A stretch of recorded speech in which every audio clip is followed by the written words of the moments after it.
Bonjour Hervé Guay, professeur au département de lettres et communication sociale ici à l'UQTR et très impliqué dans le monde du théâtre, en recherche particulièrement.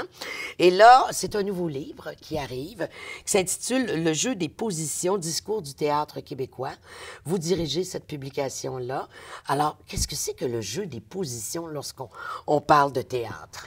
Eh bien, les positions, hein, ça peut nous faire rêver et penser à toutes sortes de choses, oui. Mais c'est peut-être pas dans le sens, disons, plus quotidien qu'il faut prendre ce jeu des positions, mais c'est un jeu des positions que prennent les artistes dans le champ théâtral pour se distinguer les uns des autres, et aussi les positions que prennent les théâtres pour se démarquer. Hein, pour qu'on puisse les distinguer les uns des autres. Donc, dans ce sens-là, le jeu des positions théâtrales, c'est comme une sorte d'échiquier sur lequel tout le monde se place et essaye d'occuper sa place à lui ou à elle. Et là, quand on parle de ces positions-là, on parle naturellement, on parle du théâtre, mais on parle aussi des auteurs, des metteurs en scène, des comédiens, du discours. Ça en fait plusieurs positions. Est-ce qu'on entre tout ça à l'intérieur du jeu des positions? Oui, oui. D'ailleurs, au théâtre, dans le discours théâtral en particulier, une des grandes questions, c'est mais c'est le discours de qui? Hein? Est-ce que c'est le discours de l'auteur dramatique? Est-ce que c'est le discours du metteur en scène? Quand on a Robert Lepage qui nous fait des scénographies extraordinaires, est-ce que c'est le scénographe qui est l'auteur? Donc ça, c'est une des questions qu'on s'est posées par rapport au discours, parce qu'au théâtre, on n'est jamais trop sûr de qui parle, et puis ça peut changer à chaque fois. Des fois, d'ailleurs, c'est un discours tout à fait collectif ou qui englobe toute une variété de théâtres. Par exemple, si on pense au phénomène du conte urbain, même si on a différents auteurs, mais là, le discours, c'est un discours qui réunit tous ceux qui font du conte, par exemple. Exactement. Avec là, puis toute la question de la parole aussi, de l'écriture, à travers tout ça. La question qui est posée ici, c'est à quoi ressemble le discours actuel du théâtre québécois? C'est un peu là-dessus que vous vous êtes lancé avec vos collaborateurs. D'ailleurs, vous êtes combien? On est 9 avec moi, donc j'ai 8 collaborateurs pour cet ouvrage-là.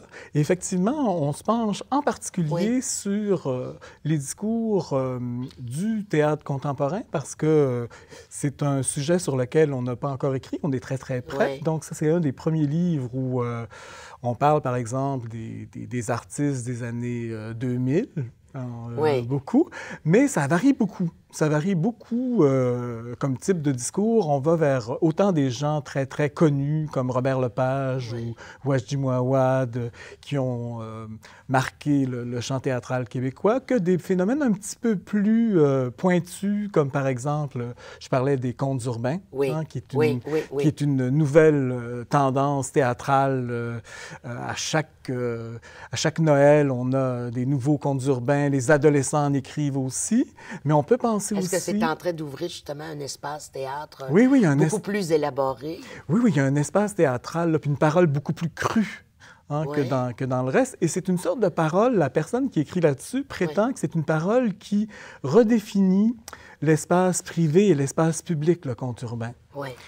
Vous avez travaillé à ce niveau-là, entre autres, parce qu'il y a un article à l'intérieur où il est question justement du privé, du public, et toute la question de la médiation et de la médiatisation du théâtre. Oui, bien, une des choses au sujet des discours, c'est le lieu où ces discours-là sont prononcés.